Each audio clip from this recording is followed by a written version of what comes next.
Ini kalau tadi pagi kan kita sudah di GWK ya. Siang ini saya mengecek bersama seluruh komandan Satgas itu di Tahura ini, Mangrove. Kita mulai dari posisinya pasukan khusus. Pasukan khusus ini yang berada di luar. Tadi sebelum ke sini saya agak terlambat karena saya ke sana dulu. Ini dalam rangka untuk memastikan apakah posisi tim ini yang terdiri dari 41 orang dengan 5 kendaraan serbunya itu pas. Dari situ kita evaluasi. Ada beberapa yang perlu perubahan. Kemudian saya menuju ke seberang sana. Di sana adalah posisi kendaraan berlapis baja. Di sana ada 14. Karena apa? Karena kita harus menyiapkan kontingensi. Seandainya para kepala negara ya, ini harus dilindungi. Dan karena terbuka seperti ini, sedangkan bangunan-bangunan di sini juga rata-rata tidak berlapis baja, maka kita siapkan. Dan rutenya pun kita sudah lacak tadi, bagaimana cara kendaraan berlapis baja itu masuk ke sini. Nah setelah itu baru kita urut posisi dari ring 2. Ring 2 tadi sudah kita coba, jadi ring 2 ini berada di hutan mangrove ini. Dan itu posisinya memang banyak yang tidak ada jalan. Bahkan di sektor sini sampai dengan kalau nggak salah di jembatan sana itu sedikit berawa.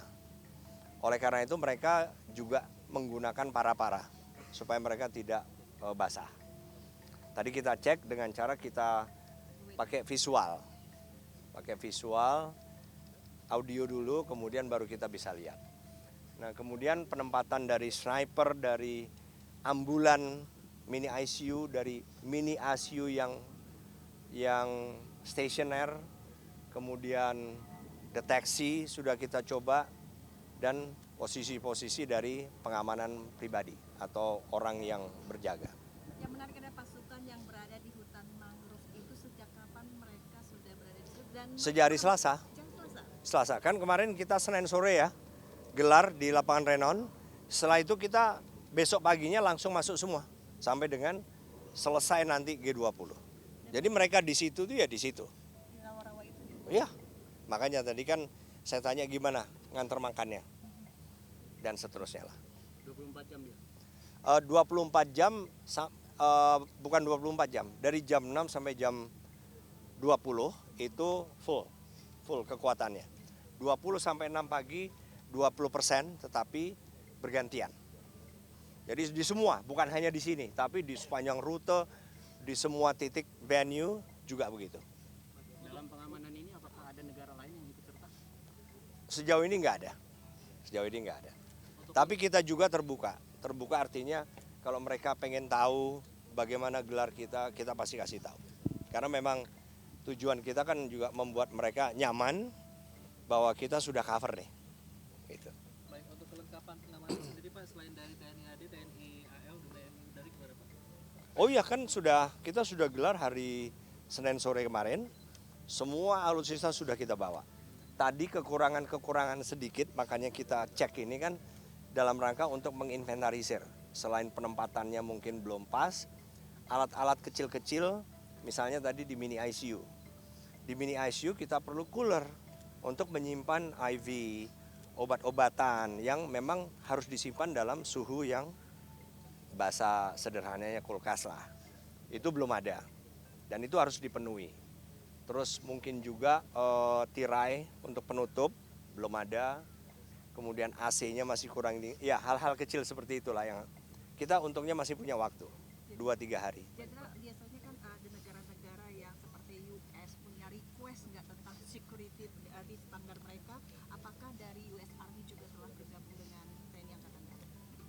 Kalau request ya pasti mereka mungkin biasanya dikoordinasikan.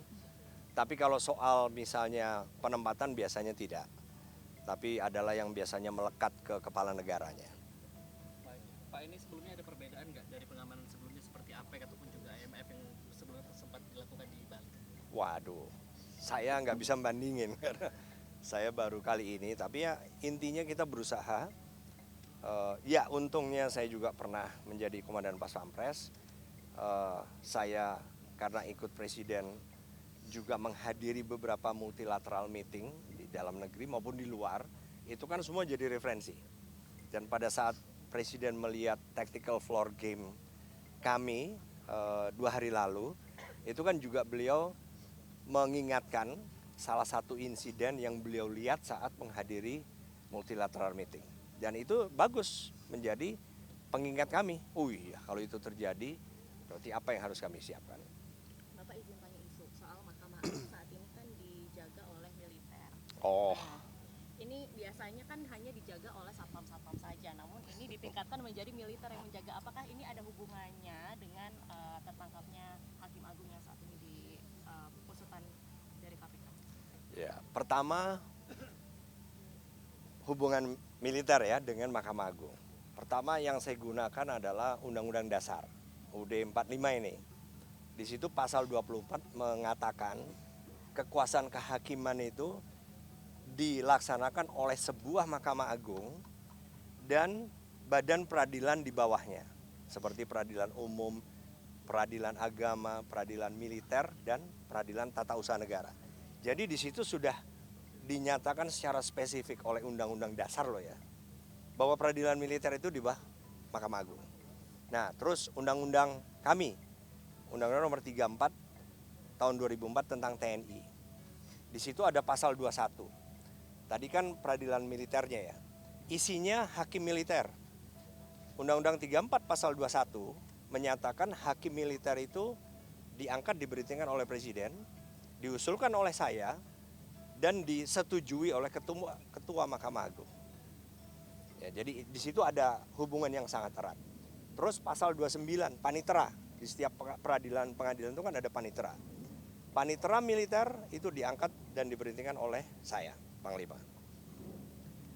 Nah, jadi ada jabatan-jabatan di bawah Mahkamah Agung, yaitu di pengadilan militer paling bawah nih. Kalau di peradilan umum itu pengadilan negeri.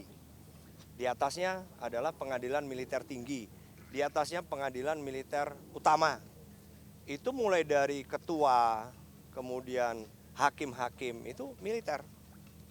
Nah, belum lagi di tingkat pimpinan Mahkamah Agung, misalnya Dirjen Badil Milton, Dirjen Badan Peradilan Militer dan Tata Usaha Negara. Itu bisa dijabat oleh militer. Kemudian sekretarisnya juga begitu dan seterusnya. Terus ketua Kamar Militer Mahkamah Agung juga begitu.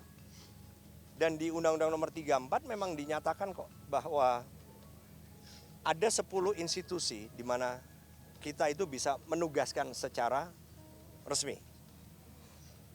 Mulai dari Kementerian Pertahanan, Kemenko Polhukam, dan seterusnya sampai Mahkamah Agung. Jadi tidak ada hal yang kemudian sebetulnya diragukan. Karena seperti Kemenko Polhukam itu juga dijaga oleh militer. Bahwasannya Mahkamah Agung nggak ada yang dilanggar oleh kami. Berarti nggak ada korelasinya antara OTT KPK kemarin dengan Nggak ada. penjagaan? Nggak ada. Jadi kami punya banyak personil yang memang berdinas di Mahkamah Agung. Dan kalau soal ada OTT itu kan ya itu bukan urusan kami ya. Gitu ya. Oke, baik. Oke. Terima kasih semuanya. Ya, oke. Thank you.